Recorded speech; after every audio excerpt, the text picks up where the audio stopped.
Next है crop nutrients. Crop nutrients means supply crop nutrients means supply of plants nutrients in available form of the to the crop plants. It is very essential for farmer to manage the crop nutrients in such a way that he gets maximum production from his land. For better crop nutrients management, farmers should always consider what elements are needed for a particular crop and in what quantity, and that total requirements. First step is to find out soil fertility status. What is the इसके मतलब ये है कि सीधा सा कि plant nutrients के बिना ही अगर प्रॉपर अवेलेबल फॉर्म में नहीं होंगे तो प्लांट्स उसको एब्जॉर्ब नहीं कर पाएगा और बेटर यील्ड नहीं दे पाएगा। इसलिए फार्मर को सबसे पहले सॉइल की फर्टिलिटी स्टेटस का मालूम होना ज़रूरी है कि इसकी सॉइल की फर्टिलिटी में नाइट्रोजन P2O5 और K2 किस चीज़ की डिफिशियंसी है, उसी हिसाब से उसको न्यूट्रिएंट मैनेज करना चाहिए ताकि वो बेटर यील्ड ले सके। Capacity of soil to supply elements which में बी बैलेंस्ड।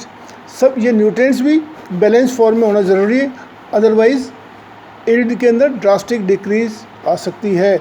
इसे कुछ अब न्यूट्रिएंट्स में कुछ एसेंशियल न्यूट्रिएंट्स हैं, कुछ प्राइमरी न्यूट्रिएंट्स हैं, कुछ सेकेंडरी न्यूट्रिएंट्स हैं, कुछ माइनर न्यूट्रिएंट्स हैं। तो सबसे पहले एसेंशियल प्लांट्स क्रॉप न्यूट्रिएंट्स, इसकी डेफिनेशन है defined as an element so essential for supply metabolic activity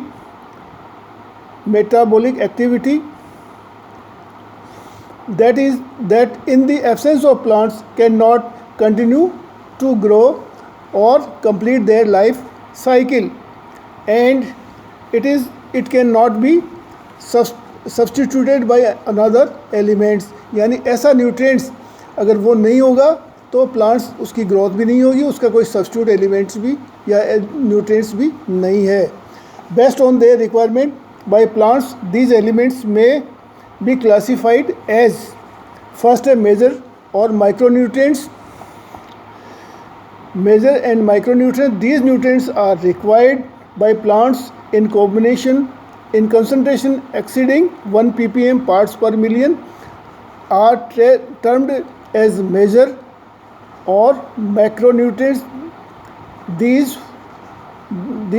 further classified as first है इसका ए वाला primary nutrients CHO NPK are the primary elements which are essential right from seed germination. Out of these, CHO, carbon, hydrogen, oxygen are found abundantly in water and atmosphere, and they are supplied therefore, whereas nitrogen, phosphorus and potash are either obtained from soil or supplied through chemical fertilizer. B. Secondary nutrients. These are secondary in the sense that they are needed only when plants have started growing or they have grown same period. These are calcium, magnesium, sulfur. इसका दूसरा group है minor और micronutrients. These elements which are required by plants in concentration less than 1 ppm or 1 parts per million but are put in this category are called as trace element. Nichols 1963 used ultra micronutrients for molybdenum and cobalt which are required as low as 1 part per billion by most of the plants. This include Fe, zinc, copper, manganese, boron, molybdenum and chlorine. This is iron है, इसका बहुत important है.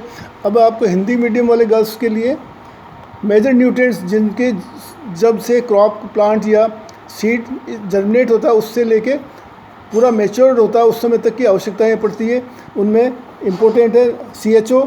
तो आपके irrigation water से meet out होती है इसकी रिक्वायरमेंट। लेकिन जो नाइट्रोजन, फास्फोरस और पोटास है, अगर ये सॉइल में अवेलेबल है देन ओके, अगर नहीं है, अगर डिफिशियंसी है किसी न्यूट्रिएंट्स की, तो then you supply through available through chemical fertiliser और FIM और any other resources. Secondary nutrients में कैल्शियम, मैग्नीशियम एंड सल्फर है, वो भी प्लांट्स को स्पेशली स्टेज के ऊपर आवश्यकता होती है। और लास्ट है माइक्रो और माइनर न्यूट्रिएंट्स, इनकी बहुत ही कम आवश्यकता होती है, लेकिन आजकल जो क्रॉप्स में कईयों का रिस्पांस देखा गया है, जैसे जिंक की डिफिशियंसी से इसमें खेरा डिजीज़ होती है आपके इसमें राइस में, और जिंक की डिफिशियंसी वाइट बर्ड होती है मेज़ में। तो जिंक और iron, copper, magnesium, boron, molybdenum, ये सारे इंपॉर्टेंट माइक्रो न्यूट्रिएंट्स है।